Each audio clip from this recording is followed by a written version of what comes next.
name is Pastor Traci Blackmon, and I am privileged to serve as pastor here at Christ the King United Church of Christ. I'm also a member of the Ferguson Commission, which was appointed by Governor Nixon in the aftermath of the killing of Michael Brown.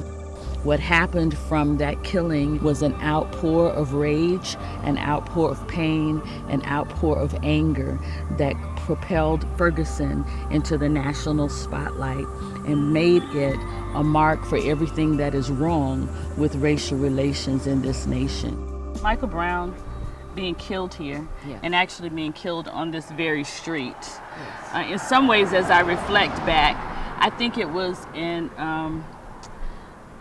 a reflexive action to reclaim this place as sacred. Early on, what we realized is that in the heat of everything that was going on, there were a lot of mixed emotions from the community in general, but we also recognized that here in the neighborhood of Canfield, they were being affected by everything that went on. Whether they wanted to be involved or not. There were the protests that were going on, there were the sirens at night, there was the tear gas, and we realized as clergy that people needed a way to express themselves. And so in talking, we asked the question, what can we do as clergy?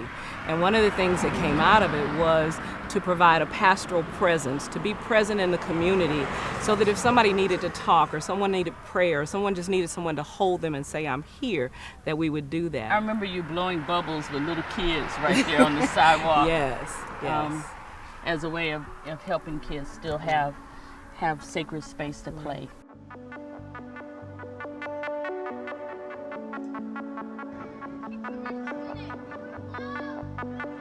Anything and everything was happening here as early as August 10th, that Sunday morning. From trying to pray and move people in wrestling with their ethical and faith formation, we were a space for some of the earliest conversations and some of the most challenging conversations that were a part of this movement. The young women of the earliest days of protest who came together and said, Pastor, stuff ain't right. They ain't treating us right. We just need to bring all the women and the sisters together.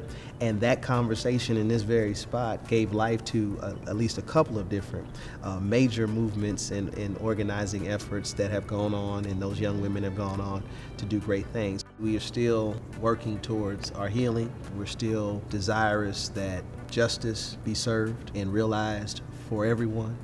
And we're just trying to do our little part by holding up our corner here in Ferguson.